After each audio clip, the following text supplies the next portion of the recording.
Welcome everyone. Today we have a big debate, and today's debate is this house believe that all cars should be electric. We have our world famous speakers, Professor David J. Kelly, Professor David Smith, Professor Rob, and Professor in Practice, Professor Marshall from industry. Why this debate is very important because all of the speakers is very powerful. They are very knowledgeable, and they are really prominent with the today's topics. Professor David Kelly and Professor David Smith, they are working in the AI and the artificial intelligence related industry. Professor Rob and Professor Marshall, both of them actually working in the industries. Hopefully, we will get a very important insight from the debate. And beside that, we are actually developing awareness. We are actually developing awareness in the developing nations. We are collaborating with Oxford Union, with Cambridge Unions, with Harvard Unions. We are also in Malaysia with International Islamic University Oratory Club because we want to use debate as a tool for negotiations, and we want to develop a better parliament. So from this debate, actually our new generation, because we are actually working with many university, school and college, they will learn how to do debate, and especially they can practice in the professional arena. So for today's debate, we have government side. Government side, actually, our honorable Prime Minister for today's debate, Professor David J. Kelly, and Minister of Transportations, Professor David Smith. On the other hand, we have opposition leaders, very powerful oppositions, because last three debate they are actually doing excellent job. So hopefully today's debate will be very competitive. We are our opposition leader, Professor Rob. On the other hands, I believe that Mr. Marshalls, he loved to do debate in any topic, and online and offline, and he's a very powerful debater. So I want to give floor our honorable Prime Ministers, Professor David J. Kelly, yes, for today's debate. Well, the position that I'm taking for the purposes of this debate is that electric cars should be mandatory, and that that all cars within the state in question should be electric. There's a lot of reasons for that, but primarily they revolve around economic and environmental and long-term reasons, both for the government as well as for the people, and altering our dependency on foreign oil. Yes, actually, you get 7 minutes to analyze whole topic. So, honorable prime ministers, and then you get another 3 to 4 minutes for rebuttals. So, for today's sessions, you will get at least 7 minutes. You can take more for analyzing the whole topics, and you can structure and develop your argument. Okay. Professor David J. Kelly, yes. Okay, so some of the reasons for our people, they are cheaper to maintain. We lower our dependency on foreign oil, as I mentioned. For the consumer, we can provide tax credits. Electricity is just cheaper than gas. Electric vehicles require much less maintenance. Vehicle registration fees are cheaper. There's just a wide selection and ever-increasing selection, actually, of vehicles from trucks, SUVs, cars that can compete.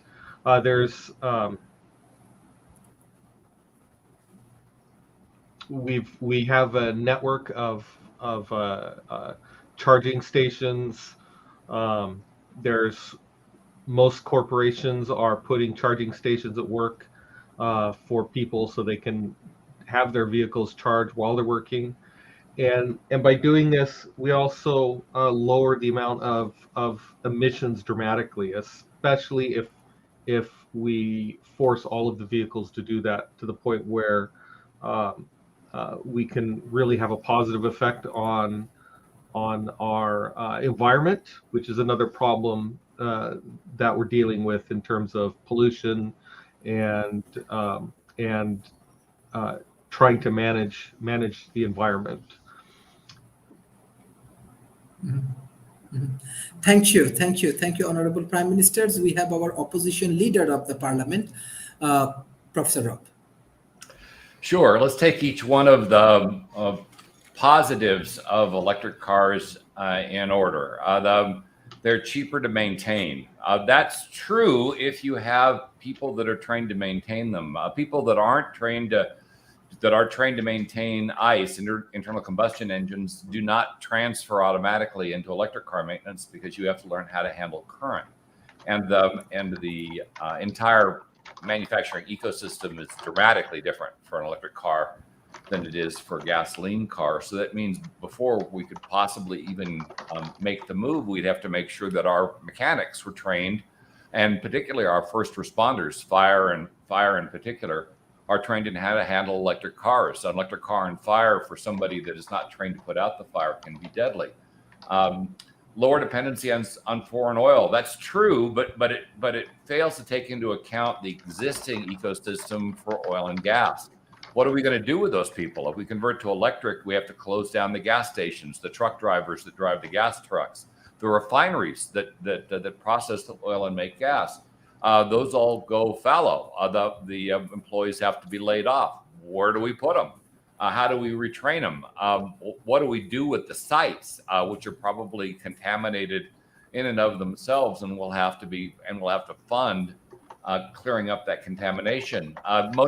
Mentioned tax credits. That's true. A lot of companies that adopt electric cars provide tax credits, but that removes revenue from our ecosystem. Where do we get that money? How do we make it up?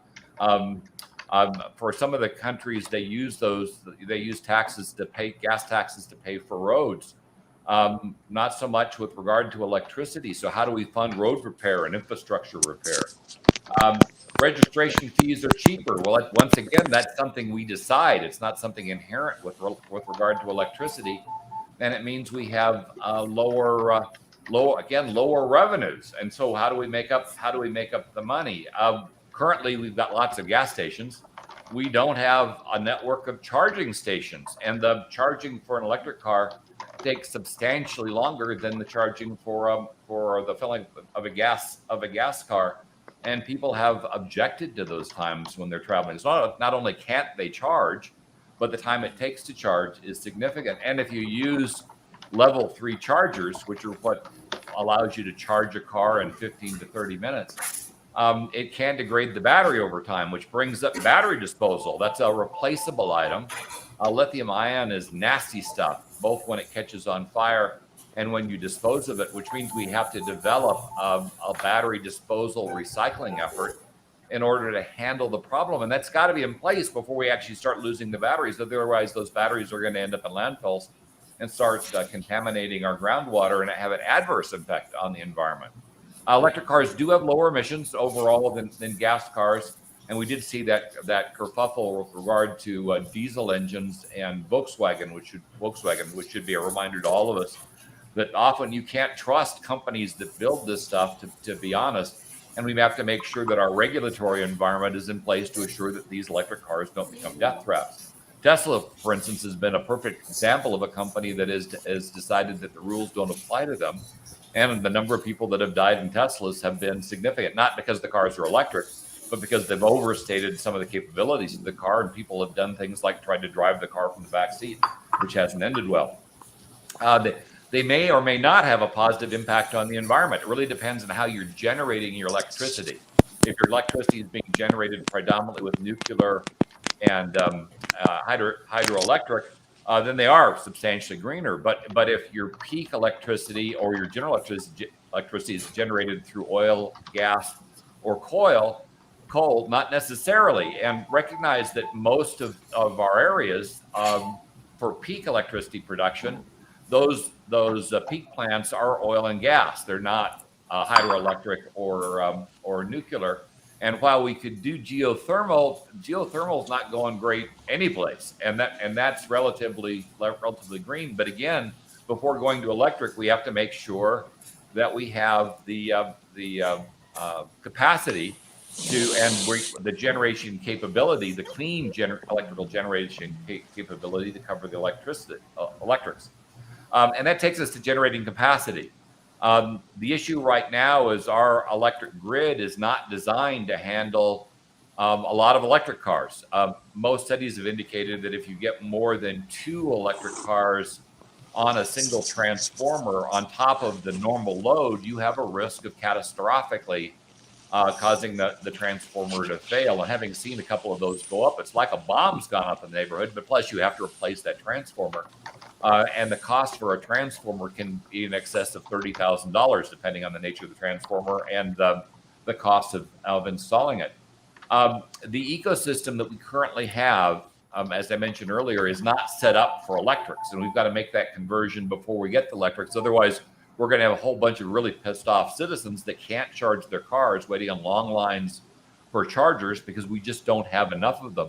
And for level 3 chargers, again, those fast chargers that everybody's going to want, not only do they degrade the batteries, but they put a huge load on the electrical grid. Once again, our electrical grid is kind of questionable right now.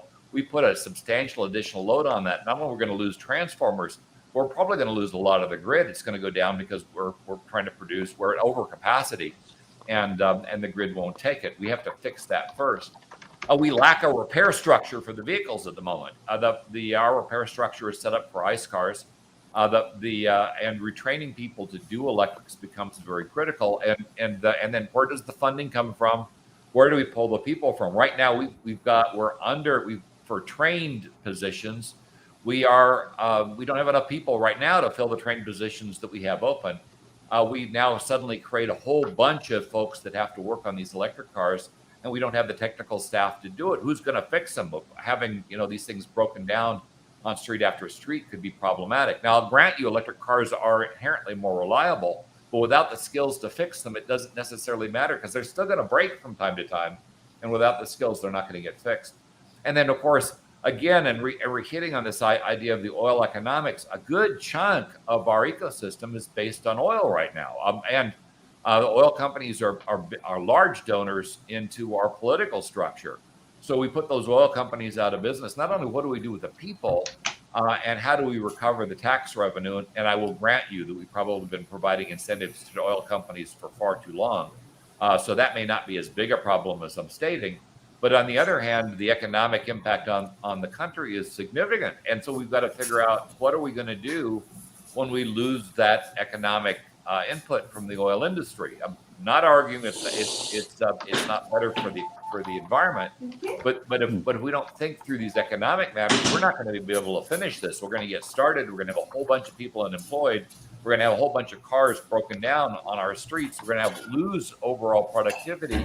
And because we're primarily generating on overcapacity with oil and gas, it's not going to be as green as we would hope because we're using these oil and gas plants, these coal-fired plants, to generate this excess electricity, which is going to continue to cause pollution.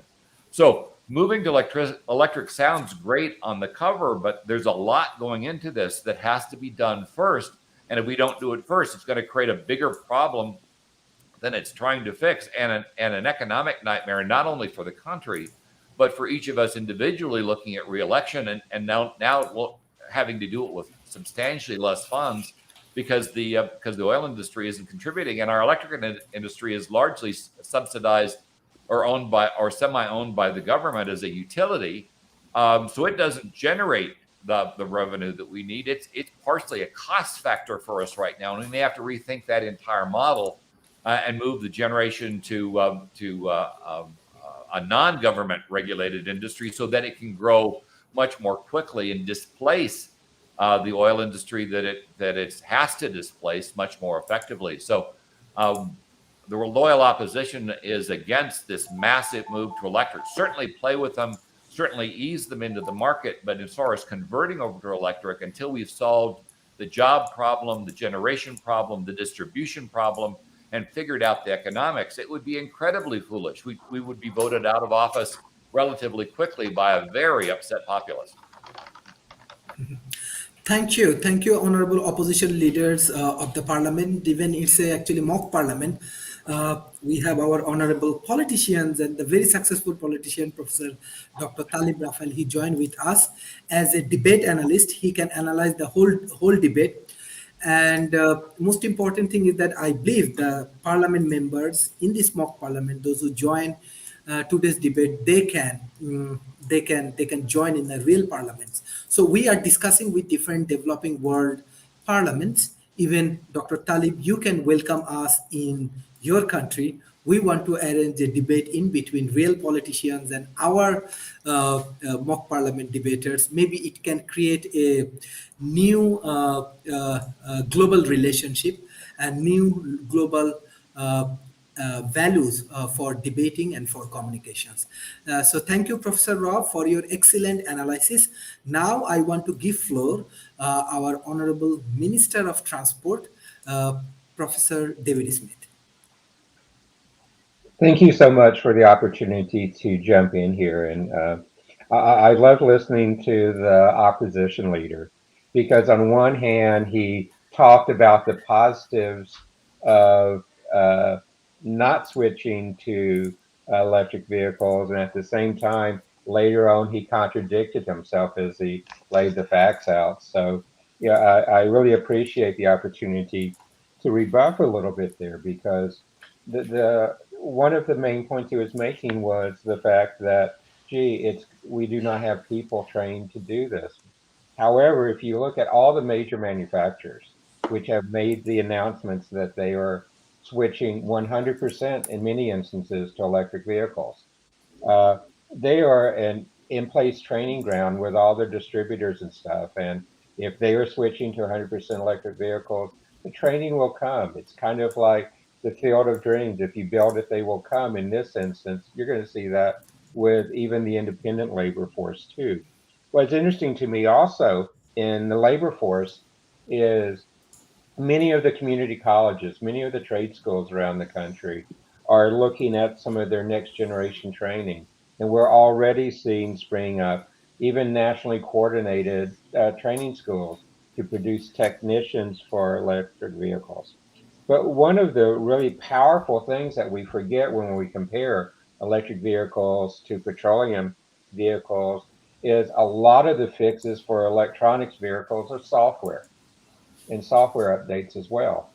And so we have a robust software industry that is optimized and can begin to use to further advance the electric vehicles in there. One of the other places the observation leader really went on was the infrastructure piece and the impact on the electric grid and things.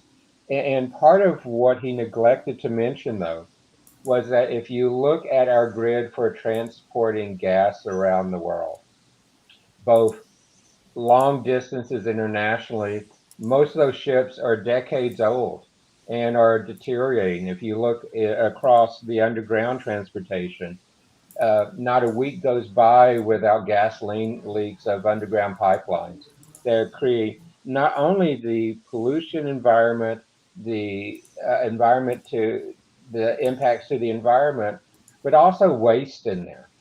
And we see that waste compounding. And yes, do we need to build out a greater part of our electric grid? 100%, but we've already seen plans in place to do that.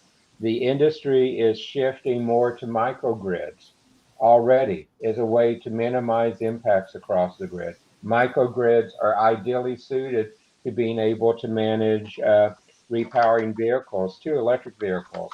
As you go forward with microgrids, though, you see other things just like we see during the heat of the summer or the really cold of the winter, the utility companies have in place plans to be able to shift uh, demand. Electric vehicles are perfect examples of where you can shift a lot of that demand and have them charged overnight. And you see that going in place there. Also, you know, it just at the top level, compared to gasoline cars, electric cars are more beneficial. They're more convenient. industry would not be doing this tremendous shift if it was even a 50-50. Uh, the opposition leader talked about how the electric vehicles are recharged from fossil fuel powered places. Well, if I look at places that we can do power, it includes fossil fuels. It also includes nuclear power. It also includes renewable sources such as hydropower, solar power, wind power. Let's contrast that to petroleum cars. They only have one source for recharging themselves, refueling themselves. Oh, and I have to travel to put gasoline in my car versus being able to do that at my residence overnight. So, how much of a time sink is it having to go and fill up my petroleum car all the time versus being able to plug in and do that at my house? How will that act into our whole way is there? Oh, and yeah, let me go back to the analyst reports here. We keep hearing the analyst reports that we're running out of petroleum, we're running out of oil, and the aspirations are there. And you see forecasts saying we have 30 years, we have 50 years, we have 100 years. Well, if we're running out of petroleum, it's only logical that we switch to electric vehicles and be able to conserve the petroleum for where they're needed, particularly for some industrial activities and things where it's logical for us to shift to electric vehicles going to other. The opposition leader did talk about how the electric doesn't cause pollution like gasoline cars do. And, you can have it and you can use it in a lot cheaper way. In almost every way you look at it, the electric car is going to be less expensive. The cost of fuel is cheaper. The cost of running 1 mile with an electric vehicle is only about one third of the cost of running a mile with a gasoline powered vehicle. If you argue like he did that the electric car's maintenance cost is bad and that it costs a lot of money, then you have to also consider the maintenance of the gasoline powered. Every car needs maintenance, not just electric vehicles. But it's just not fair that only to say that only electric cars have this upfront means. And what we're seeing is we're riding Moore's law curve as electric vehicles are introduced into the market. Just this week, one of Tesla's cars just drove 750 miles on one battery charge across country. So they're getting better. We're seeing new battery sources coming in, alternatives from the ones we have now. We are actually even seeing green batteries come in that are not using rare earth materials and things for them. So we're at the infancy of the technology curve with electric vehicles.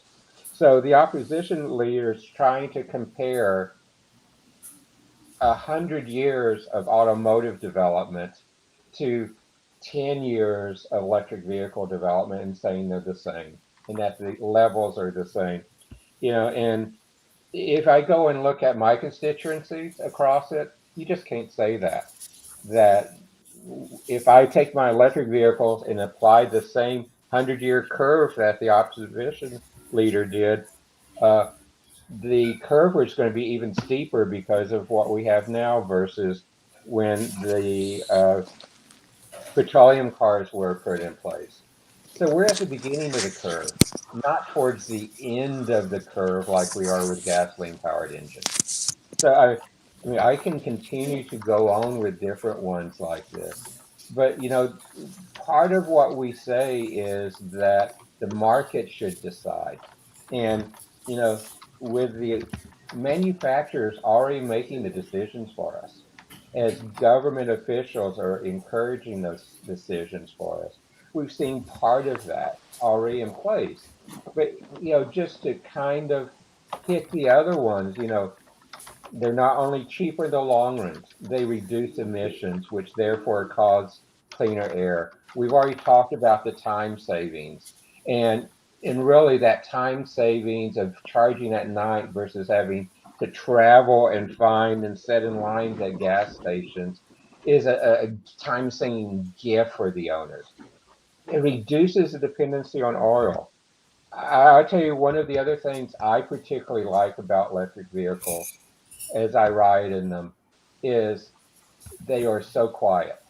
And not just quiet when I'm in there, but they've actually had to do noise generators on electric vehicles so that people know they're around. There's not only pollution environmental concerns, but there's noise environmental concerns as well. And electric vehicles help do that. They're more energy efficient. The early studies show that electric cars last longer because they have many, many more fewer moving parts as compared to petroleum powered engines. And they see that they so far tend to be more reliable, much cheaper energy sources, no combustion engine. Uh, let's just take the pumps away and not use them. It also encourages constant upgrading because if you look at it, we're at the early stage of that technology adoption window. And again, much of them are software updates. I can increase the efficiency of my engine. Of my electric engine. I can increase the power of my electric engine. Many instances just by software updates. So it does that. The government incentives are going that way. You have energy security. I can control more of my electric grid for most countries than I can my oil. Uh, and you see that is a place where the nation states are there. We already know we need to upgrade the infrastructure for electricity transmission. And we need that not only for the microgrids, but for precision power. As we begin to deploy more things across the edge of cloud, as we put more Internet of Things sensors into the community, you need more precision power. Electric cars help do that. There's health benefits. There's benefits to local businesses. And one of the most important parts of electric vehicles is you have active participation by our citizens in helping solve the environment. So, I can continue to go on, but just with a litany of the things I put on the table, it's clear why the government is advocating and putting in place all the steps needed to move to electric vehicles. Uh, so back to you. Thank you. Thank you, Honorable Minister of this Parliament. There are some point of information from our audience. Uh, I just want to put some point of information in your speech if you want to give answer, especially from the government and the opposition's parliament members, you can give. Uh, Beside that, we have our other two members of the parliament for today's debate. Professor Dr. Talib Rafan, I want to add you for the government side. On the other hand, Professor Donalds, you will the opposition side. So now I request the deputy leaders from the opposition side, very powerful debaters, online and offline, to always do a lot of debate. Mr. Marshalls, hopefully already we discussed with Harvard Debate Club. We will send as a trainers from for the debate training. Mr. Marshall. So Also, if you're not talking, please mute your mic. We've got a dog coming through. It's not my dog. I have no Yeah. dog. Certainly, they're not dogs here. Yeah. All right. Thank you. Thank you, Sharif, and thank you, honorable members of our parliament. Sorry, it was my dog, and I'm.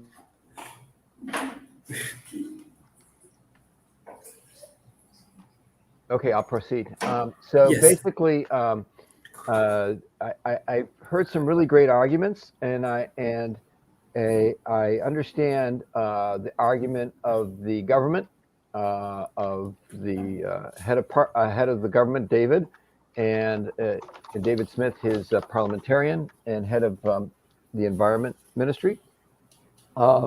I think there are also excellent arguments, but I think there's some fallacies in their arguments that we need to point out. And as Rob, our head of our government, the opposition, has pointed out, there are a lot of issues that need to be addressed here and now. Some of the more salient issues, and I'm not suggesting that David Smith's arguments are not tenable. They are tenable if you're talking about the future, but we're talking about the here and now. And in the here and now, right now, we are our side of the parliament are receiving hundreds, if not thousands, of hundreds of thousands of emails and letters and from constituents saying, what's going to happen to my job? I work in the oil and gas industry. I'm in the coal mine. What am I going to do? The government's not. Your government hasn't. The government hasn't allocated funds to train and retrain people right now. They claim they're going to do that, but no funds have been passed, and we've supported that funding in the past, but none of it has occurred. So that's one item. But the other item of the here and now is that actually most of the electricity that is generated around the world, certainly at least a third of it, if not more, comes from coal-fired power plants, let alone oil and gas plants. Coal-fired power plants alone generate over 8,000 gigatons of power, or gigawatts of power on a daily basis. And that is something that we cannot deny. If you're going to replace that tomorrow, and I recognize David Smith's argument that solar and geothermal and other renewables are replacing it. Yes, it's occurring, but at a very slow rate. And right now, when you plug your car in, your electric car in at night at home, chances are it's not coming from solar energy. Chances are it's not coming from renewable energy. Chances are it's coming from coal-fired power plants. And coal-fired power plants, as was pointed out, are polluters. And until we solve that problem, our side of the government is saying we need to find a balance. The balance is we need to create jobs and transition capabilities. That's not being stated here. So our side of the government says it's okay to go to EVs, electronic vehicles, if and only if we create value for the workers and that they're not going to lose their jobs. Or if they do lose their jobs, they'll be retrained and get jobs that are as equally good in pay, if not better, and good benefits. In addition to that, what are you going to do with the current electrical grid? Now, I am right now in a snowstorm, and I am running off a generator because my electricity went out. I can't charge my electric vehicle right now because my generator won't support that. So who's going to run my car? I have no gas. My gas car can run because it has gas in it, and I can go to the gas station and fill it up with gas. So our argument is we need a transition to EV. Ultimately, there's no argument that EV is here and it will stay here. But as the head of our side of the government said, as Rob pointed out, the electric vehicle manufacturers have touted a lot of benefits that are not coming true, and we need to be mindful of that, and we need to be transparent in that process. So if you're going to support EV at all costs, that's the wrong argument, in our opinion. It's a good idea to support EV for the future, but we need a transition, and no one has in the government has come with a plan, as we could. If you vote us into office and we become the head of government, we will have a plan for you to actually turn this into a transition that will honor the workers in the coal-fired power plants, in the oil and gas industry, and at the same time transition us out of pollution into a clean environment. So I would say that is one of the big issues. Make sure that you have reliable electrical grid. We don't have that right now. I'm running off a generator. The only way I'm going to be able to travel is if I use my gasoline-powered car, not my EV, which was charging overnight, but it's not charging now because it can't charge. So we need to be realistic. We need to talk about the here and now. The future is great. Love the future. I'm a big prognosticator of what the future is, and I support both David and both Davids in their ideas of what the future could look like, but that's not where we're at right now. The final argument that I would bring to the table is that when we're doing EVs, the question is, and again, it's about the here and now, not about the future. David Smith pointed out that new batteries are coming out that are green batteries. But what percentage of those green batteries are 100% tested and reliable? They're not. We know they're not because we've seen the data. And right now, most of the batteries that go into Teslas or other electronic vehicles are made out of rare earth metals. When you mine rare earth metals, what you're doing is you're causing more pollution, and you're also, if you stop that, you're also going to stop those jobs. Those miners, just like coal miners, other miners are going to be out of jobs. We have to come up with a strategic plan with being able to create a transition. So the argument of our side of government is, as the opposition, as the honorable opposition, is that we need to create a strategic plan to transition to EVs, because they're here. We know that. But they're not here, and they're causing problems, and we have to solve those problems. And you're scaring a lot of our constituents and your constituents who could vote for you but will vote for us, because we are going to make sure those jobs are not thrown out the window. So my fellow constituents out there that are watching, please vote for us in the next parliamentary election, and put us into office, and we will help you go to a better and cleaner but economy. And we will again support EVs, but not the way they're being supported now. And we don't want you to lose your jobs.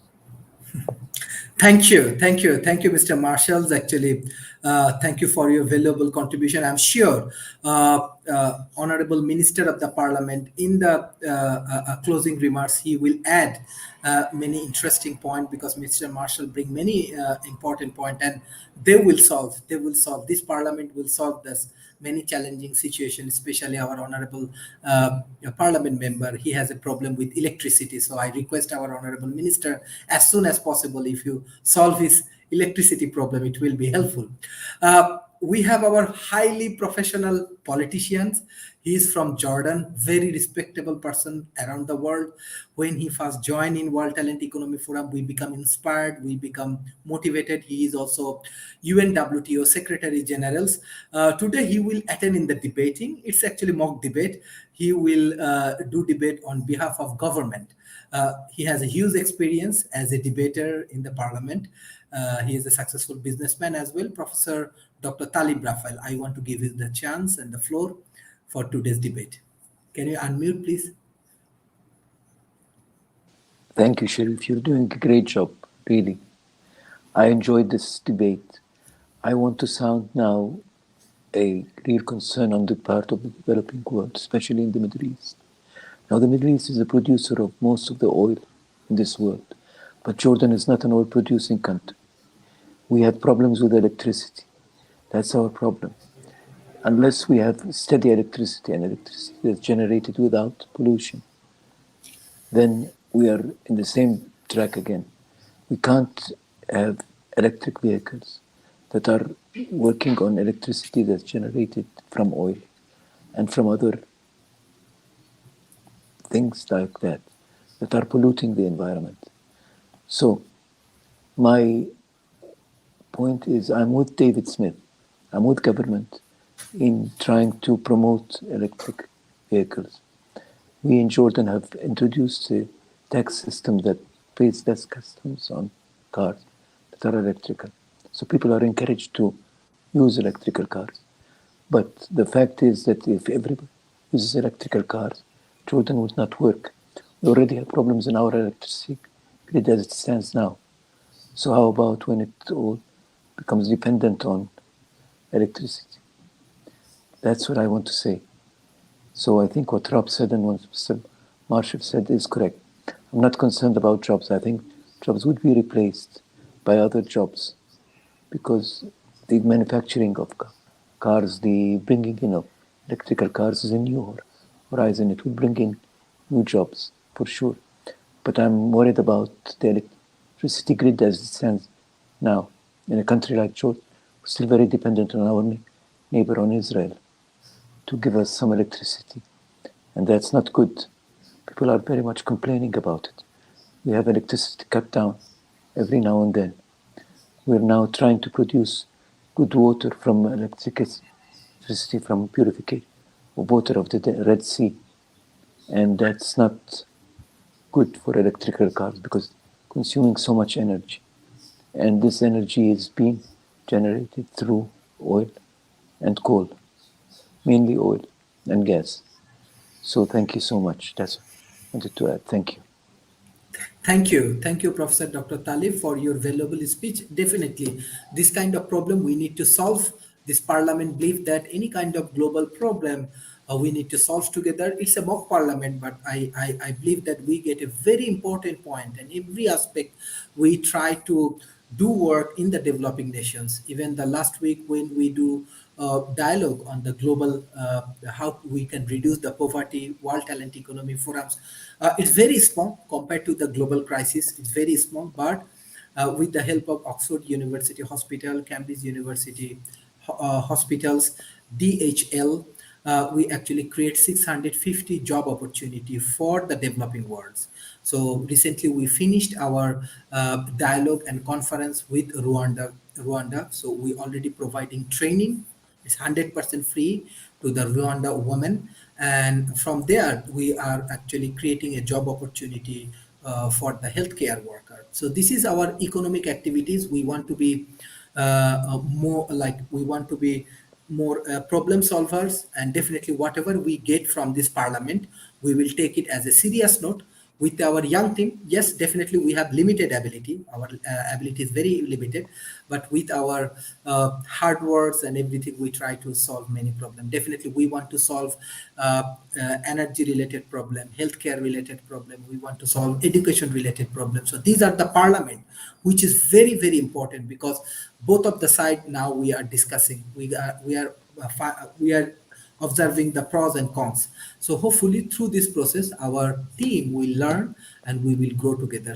So now I request for from the opposition side, Professor Donald. He's a member of the opposition side. Professor Donald. Hi. Okay. Well, I want to point out that this the question in front of us is has a couple of words in it that are worth thinking about. One of them is should. And so when we say all cars should be electric, every time somebody uses the word should, you kind of have to ask yourself, like, well, according to whom? When do you? And the other thing about it is that there's no time involved in this. So all cars should be electric now? I mean, everybody should be nice to each other, and the world should.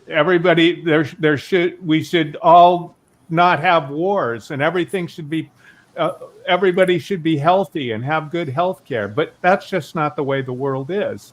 So by saying that we should all be driving electric cars is kind of meaningless in a way, because things like that can't really change. So what's important is we ask ourselves the question is, what are things right now? How are things right now? And I think that it's important for humans to always have aspirations. I mean, we need to be able to imagine a future where things are better. And I'm not arguing that electric cars aren't going to be part of a better future, and something that we can think about as something that at some day that we might be able to strive for. But it's kind of unfair to make comparisons between the most advanced and developed countries in the world and the most advanced and developed parts of the most developed countries in the world to everywhere in the world. California is making a law that all cars that are sold in California have to be electric cars by 2030.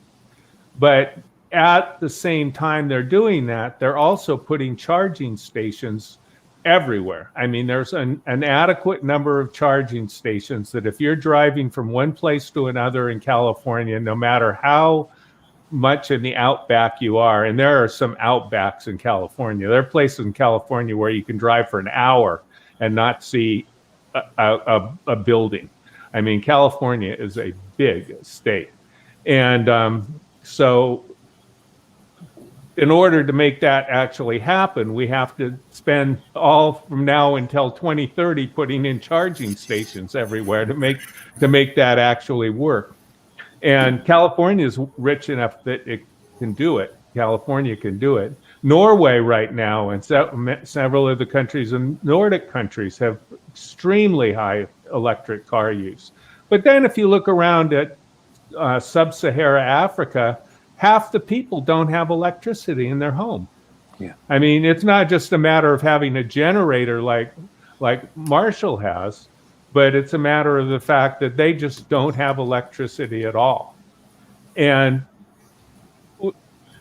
in order to have charging stations, you have to have electricity to your house. You have to have an electrical electricity. Yeah, you have to have an electrical infrastructure. And so in order to make that happen, somehow this electrical infrastructure has to be there. So when people are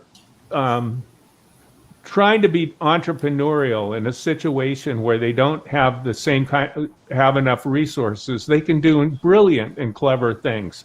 I mean, there are places in Africa where somebody will buy a cell phone, and in the village, they'll basically rent cell phone time to people in order to make a little bit of a business so people can call and find crop prices and things like that. Well, similar thing happens with vehicles in places where people don't have resources. Somebody who has a vehicle can use that for hauling other people's stuff, driving people, and use it to become a business for them.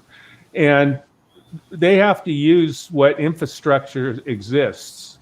And right now, the petroleum, with all of its problems, can be put in a truck and driven someplace and used to put in a car or even a generator or anything else so that people can use it to drive.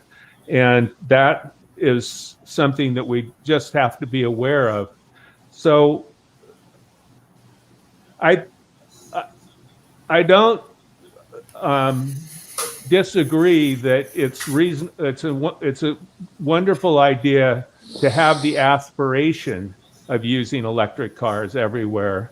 But the idea that we should use electric cars right now is I think meaningless. It's not something that is even possible to do, or something that it's even worth even really thinking about, because for most of the world.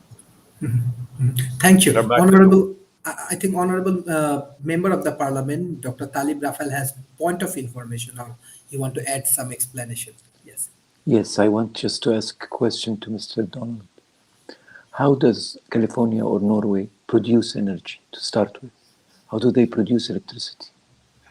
Well, California is the main place we get our energy is natural gas, though we get a huge amount of it from hydro because we've got a lot of big rivers. We get a lot of hydro energy, but the main source is natural gas. We use almost no coal. And Norway also uses fossil fuels. And so I think your point is very good, that when you're using electric cars, you are still using fossil fuels. It's a more efficient way of using fossil fuels because if you look at the actual amount of carbon dioxide that's generated per mile of electric car driven versus mile of petroleum-based car, it's far less with an electric car. However, as Dr. Talib is getting at, it definitely is still using fossil fuels. Actually, I will say Palo Alto, California has a huge solar grid that runs, and California has, I think, I forget, very high percentage of solar and wind too. I've got to add that we're But the problem with solar rapidly energy is you cannot store it. You cannot store it still. exactly. It's useful because the main time people use energy is, during the day when they're bustling about. So it does cut down the worst times, and overall does a very large reduction in the amount of carbon dioxide. But still, it's as Dr. Talib's pointing out, you can't store it. Thank you, Dr. Talib. You actually bring the real environment, like bring some point of information.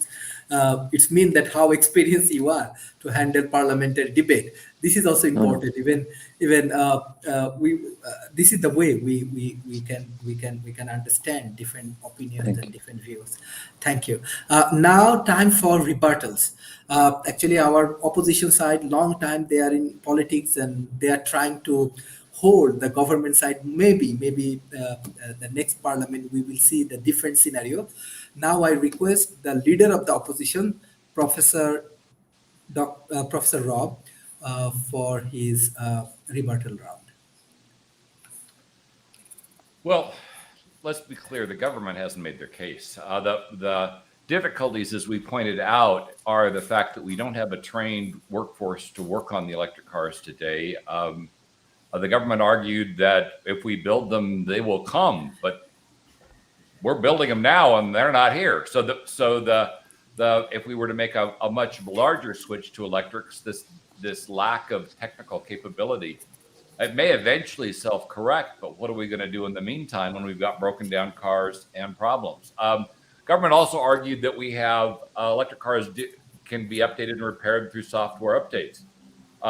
Yeah, when that works, our ability to deliver software updates, given the state of our data grid, isn't that great. And the delivery has to occur through a secure wireless connection to the car. And our 5G rollout isn't exactly going gangbusters at the moment. We've suddenly discovered we've got problems with 5G and aircraft, which are causing significant issues with regard to even turning it on, something we probably need to fix before we start talking about doing software over-the-air updates to a large number of vehicles. And certainly we've learned over the years with computers and PCs that not all software updates go well. What happens if a bad software update goes out and suddenly we don't have 1 or 2 cars that don't run? We've got 1 or 200,000 cars that aren't running. How are we going to recover? Now our workers can't get to work, can't get to the store for food, can't get around. The government argued that it was so much better because electric cars could be charged at homes.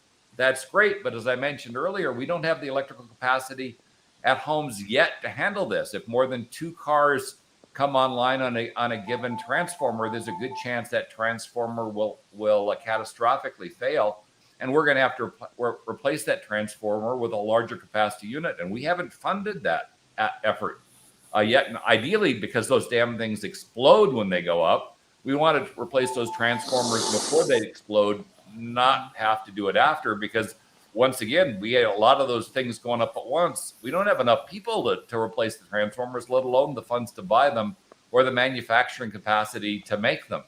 It could be a huge problem.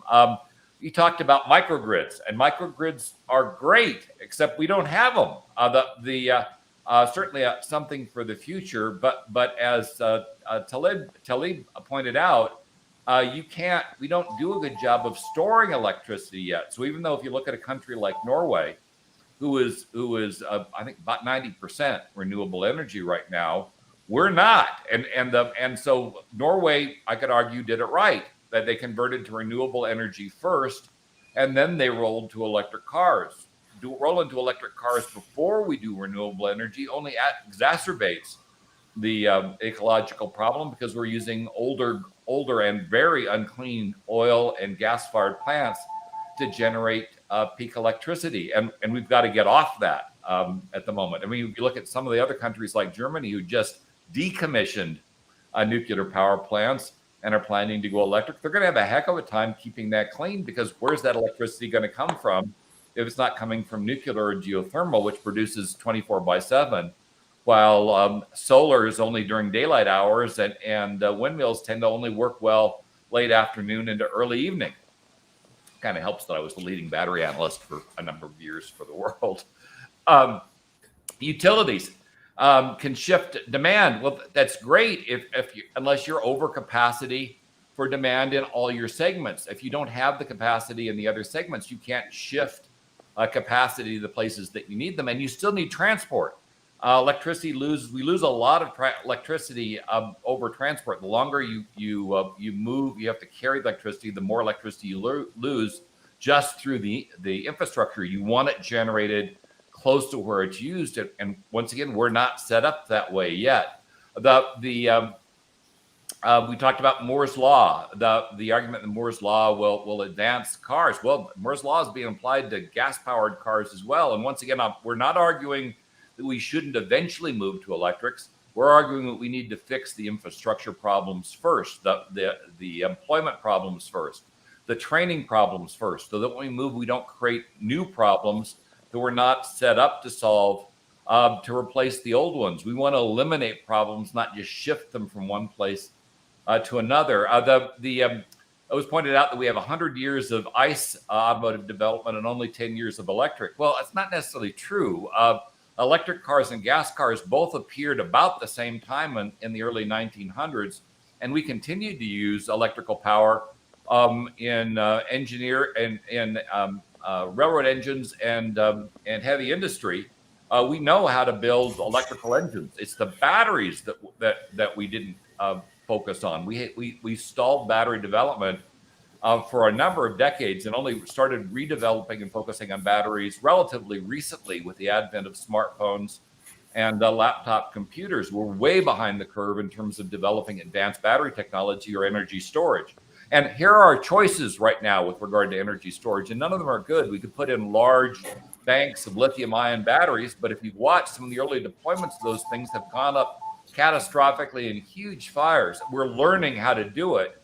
But as I said, lithium-ion is not green. It is very resource intensive. And let's point out some of the real problems we've got. For instance, in Australia, one of the plants that produces the materials that we need for these batteries is taking over their rainforest. So we're wiping out a rainforest to build electric cars. That makes no ecological sense to me whatsoever. We can't do more damage as we try to clean up the environment than we do good. Talib had a question. Opposition, yes, thank you. Point of information. Dr. Talib, I think you have a question. Thank you so much. I'm concerned not about the jobs. I'm concerned about the electricity grid itself. Why don't we concentrate more on research and develop our new batteries for electric cars? Why don't we have our electric cars work solar?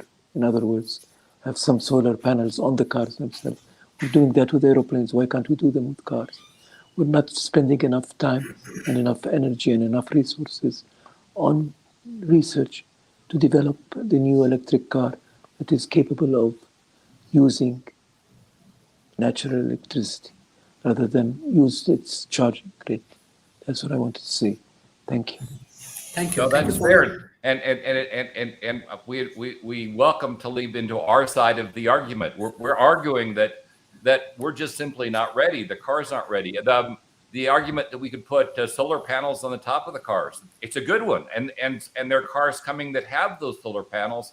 Though to date, the examples that we've had with cars that had solar panels, they basically just could keep the car cool. They couldn't really regenerate the power of the batteries that were lost. There just wasn't enough yield out of those panels to make it work. But it's a good idea. It's just that we haven't thought it through yet. What are the specifications of the cars that we want in country to support our ecosystem? And should we build them here, or should we continue to buy them overseas? The opportunity is maybe we build up a manufacturing capacity in country for electric cars, and then we build them for our country, as opposed to using the handoffs from other countries. These are things that we have to decide before we pivot to electric cars. Otherwise, we're going to have a lot of cleanup after we do it. Maybe we decide not to. Economies of scale out of country or may be better, but these are things we have to debate and resolve before we bring the electric cars in. the market decides. The government argued the market would decide on electrics. That's great, but currently the market has decided they only want to produce 3% of or buy Opposition 3% leader, of the cars as there is a electric. point of Point of information. information, David Smith. All right, Yes, go ahead. yes. Point of Okay. order. Go, David. I want to say Yes. that I'm not on the opposition side 100%, because I think we should start from now. We should start from now being serious about using electric cars. We shouldn't wait until things are resolved. Things are not going to be resolved by themselves. That's why I'm on the government side, that we need to move quicker into implementing electric cars. We just need to set up the real challenges there, and the real challenges have to do with the electrical grid and the charging of the cars. That's what I'm trying to say. Thank you so much, Professor. And we're in support. And we're absolutely Sorry, in there is support of that. another We need to do another that. point Let of me information, sir. respond. Let me respond. Sir. So we're actually in favor of that. We want the infrastructure in place first. We want these problems solved before we do the electric cars, not do the electric cars and hope that this stuff will get solved later, because it doesn't. David Smith has a point of order.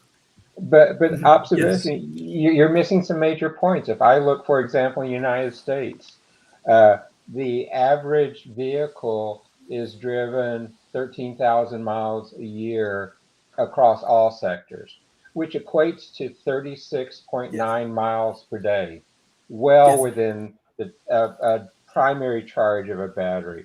If you begin to also, though, look into the batteries of the future, where they're going. I mean, your comments kind of go back to the days of the lead acid battery, and the progress we've seen since then has been tremendous. So if you look at the future tech, it can make electric cars a no-brainer.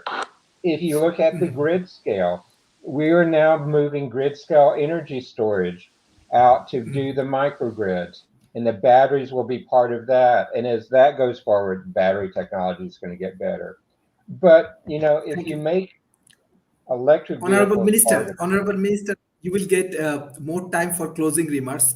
So, so you can add your valuable comments for closing remarks, But because I you was have to just solve many. directly refuting what the honorable observation leader said, particularly with his point that making the full switch to renewable energy was going to be more of a challenge, and that's what drives electric vehicles.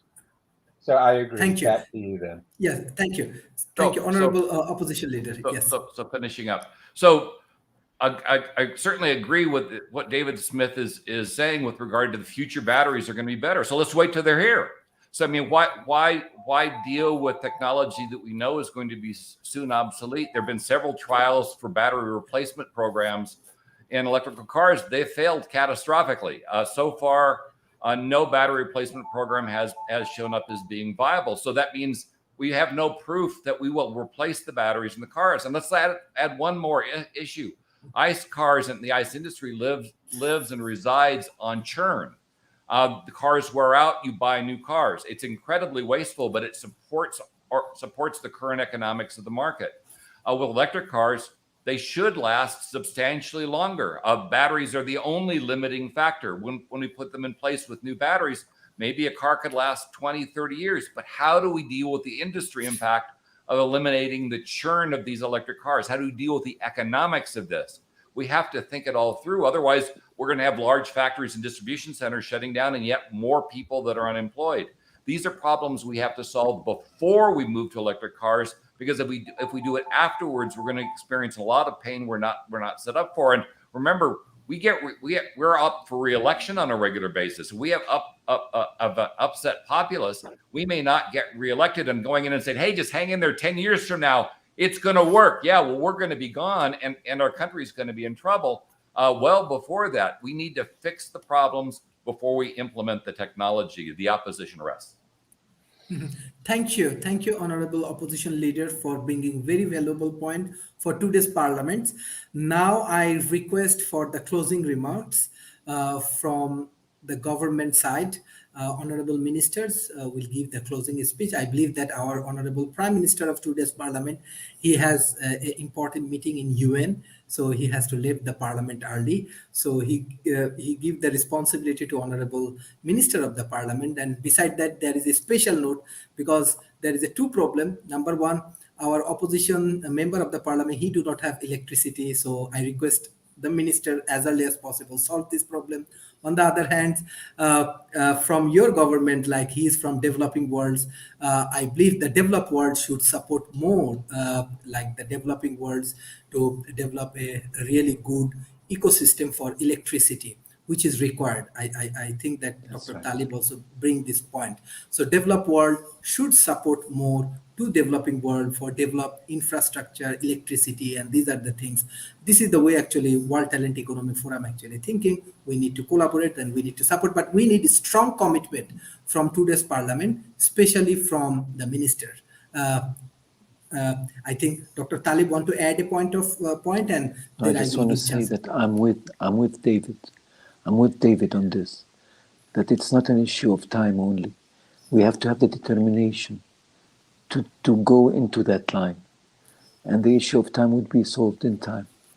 Because if we don't start from now, from today, developing the batteries and developing cars and charging the cars and thinking of better ways of generating electricity and the grid, then we won't get anywhere, Professor Rob.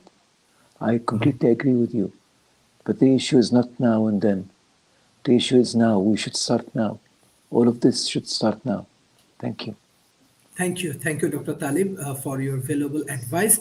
Professor David Smith, what's your concluding remarks? And you can take enough time because a lot of question actually coming. Yes.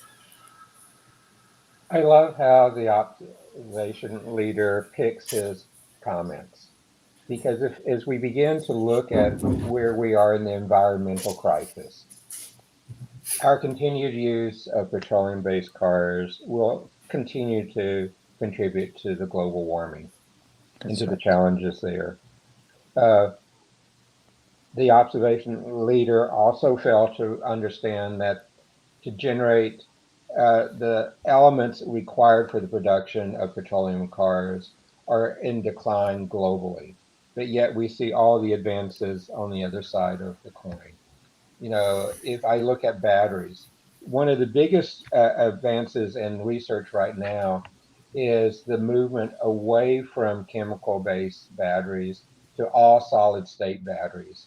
And at the rare earth materials and things are going to continue to be used less and less as we go into solid state energy. But that's not really the point, is we've got so many other alternative energy sources coming online there. And that if you look at the average miles driven per day per vehicle, they're well within the scope of our existing battery technology with no advancements. But the advancements are coming. And so we have that very well put into place. Uh, let me just recap a couple of the places there. Uh, why should we push and even accelerate the movement to electric vehicles? And we're seeing that in the commercial space. We're seeing that in the air industry. We're seeing that on the water. We're seeing it everywhere. Why? Because electric cars are more reliable. There's simply less to go wrong. There's no transmission, no intake system, no exhaust system, no ignition system. We don't need to use further engine lubrication systems. And for many of them outside of the air conditioning system, there's not even a cooling system. Electric cars will last longer. They're projected to last 3 to 5 times larger than internal combustion engines. They cost less to operate now. Uh, as you look at maintenance and repairs easier. And the opposition leader is forgetting some of what we see happening globally. If you look what came out of the climate accords with the carbon taxes are going to make petroleum ICE cars a lot more expensive. And you're seeing them go in place. Yeah, the opposition leader talked about how electric vehicles were more expensive to purchase. That curve has been rapidly falling. And if you look at the numbers, it's there. And and he's used the example of Tesla, but there's many more. If you look at one of them, for example, the Volkswagen Group, which is made up of multiple ones, they have announced dozens of new ones, and many of them are very much less expensive than even the low cost petroleum cars today. But I think there's some other fundamental flaws in the arguments of let's wait. Well, we're not going to do a wholesale exchange.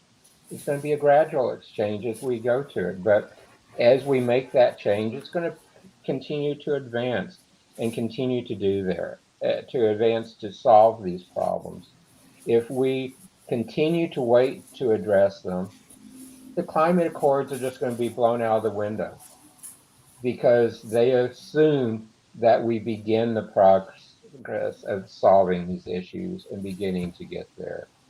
Uh, and you begin to see it. But the other thing that the loyal opposition forgets is he's basing some of his approaches on looking at the same manufacturers who manufacture petroleum cars.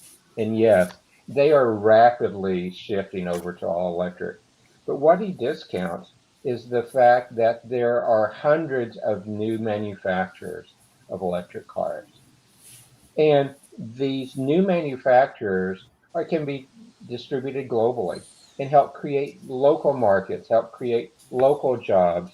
The fear mongering he put in place about having people to repair them just is not going to be true as you look at all these new manufacturers and the local intelligence they're teaching. He mentioned people in the coal industry not having jobs and mentioned others in the industry. Well, perfect opportunity to retrain. We know we're in a time of lifelong learning and helping transitioning them to something that is going to help us meet the Paris Accords and address this green challenge is going to be really there. Uh, you know, as someone who drives electric cars, I love how they're quiet. But as the guy here, they also have amazing acceleration, and they're much faster than it. And as we look at infrastructure, those can help us change it. The lower noise will help us tremendously in the inner city. The acceleration will help us as we look at the toll roads and things that are being built to handle the increases in traffic. And we're seeing them used without much there. Uh, you know, what I really like about electric cars is they're so easy to charge. I don't have to drive around town finding which the cheapest gas station is around me and queuing up in lines, oftentimes setting multiple cars deep, running an engine, just waiting to put more fuel in it, continuing to fleet as we're trying to do that. That goes away with electric vehicles, and we see it. You know, and let's just get back to some of the basics. Uh, there's less carbon dioxide released in the air, and we see that even if they are going off of electricity that comes by natural gas. Uh, if electricity is produced by wind or solar or hydro or nuclear, it's even less. But what I think the opposition leader missed is lithium batteries are easy to recycle. Lithium batteries aren't toxic. And, there are some problems. If you drive more than 350 miles a day, then electric vehicles are a harder choice. But let's go back and look at the statistics. The average person in North America drives on average 36 miles a day. And that takes into account people who drive more. So the electric vehicles are really well suited for what we're doing. The changes to the electric grid, they have to come, just like we're there. The electric grid, though, is in much better shape than if you look at the pipe distribution grid for petroleums. It is ancient, it's failing, it's difficult to replace, where the electric grid is in much better shape to do that. So even the fear mongering that the opposition leader has put on the table is really discounted when you look at the environmental, you look at the public policy, you look at the impacts of electric vehicles. You know, you cannot, in good consciousness, say that we should not be moving in this direction. And with the advances in science, it's only going to get better. Um, I'm sure the opposition leader really belated the day when we moved from riding horses into using petroleum as a product, because that change was just as drastic as what we're seeing today, and yet we made that change very well, and it was good for the countries. It was good for the world. It caused us to open up whole areas that could not have been opened up before, to create new jobs, new opportunities. And one of the primary purposes of government is to help protect the citizens, to help protect the environment for them, to help create jobs, help create the environment for our citizens to thrive under, and to help create the opportunities for them to learn new skills and advance. Our movement towards electric vehicles accomplishes all those goals and many more as we look at how to best serve our nation and our citizens. Thank you, everyone, for joining today's parliament. This is actually mock parliament. We are creating awareness, especially for the youth. Youth can learn how to do debate, how to engage with a logical argument, and beside that, developing nations also have many problems. Developed nations also has a lot of challenges. So we have to work together. This COVID-19 situation, we understand that the more we work together, we can solve many problems. That's why we developed this World Talent Economy Forum. We are trying to develop like an open source mode. We are inviting all of the people, like all of the expert people from around the world, like Professor Rob, Mr. Marshall, Professor David Smith, Professor Talib, and Professor Donalds, because these are the people. They are professional. They have a lot of experience to solve many complex problems, and the different organizations, those who want to solve their problem, definitely they get their support from these are the experienced people. Yes, we are also trying to solve many complex problems, like waste management, water purification, air purification. This is also a major problem for the developing world. I am from the developing world. Mr. Marshall, Mr. David Smith, they are also solving this kind of problem. Mr. Rob, actually, he is an excellent analysis. He's a brilliant asset for us.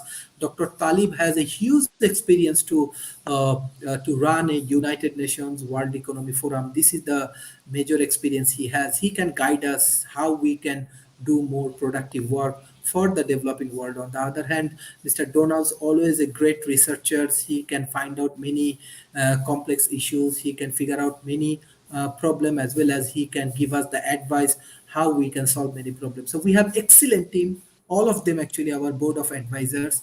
We have around 40 people, those who are our board of advisors, those who always support our initiative.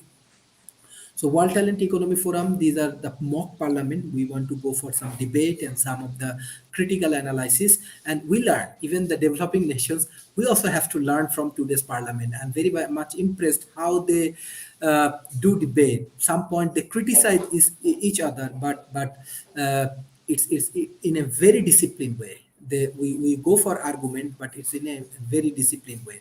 So that is the things also our political leaders from different countries, they also can improve. And definitely the parliament need highly educated people. You can see Dr. Talib Rafael, he is a highly educated people, and he actually served for his country, he served for the UN.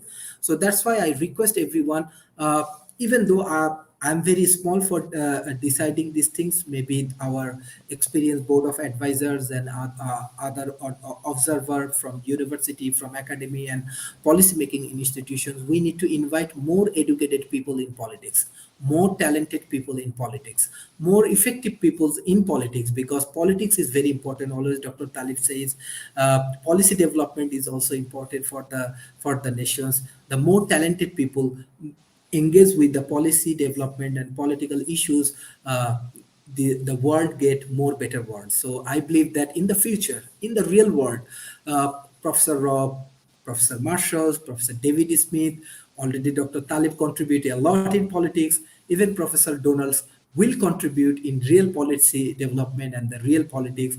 I want to invite them all, even though we are discussing with few governments, we want to arrange some debate in between real politicians as well as our debaters from World Talent Economy Forum, then we can our audience can take a very good decision. Besides that, we are planning for arranging debate in between AI and human. This will be another interesting topic, but most important thing is that knowledge. We need knowledge-based community. What I learned from USA, what I learned from Europe, what I learned from Malaysia and Singapore, we need to develop a knowledge-based community. We need more knowledgeable peoples in our society. So definitely our School of Talent Economy, we are providing free training and support to the developing nations world. The board of advisor, if you want to take some classes under the School of Talent Economy, you can.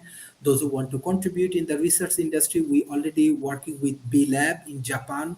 We are working with Nikola Tesla Graduate School, and most important thing is that we are also developing scientific conference. We already working with IEEE. Hopefully this year December we can launch a big scientific conference. So whatever you have scientific papers you can publish.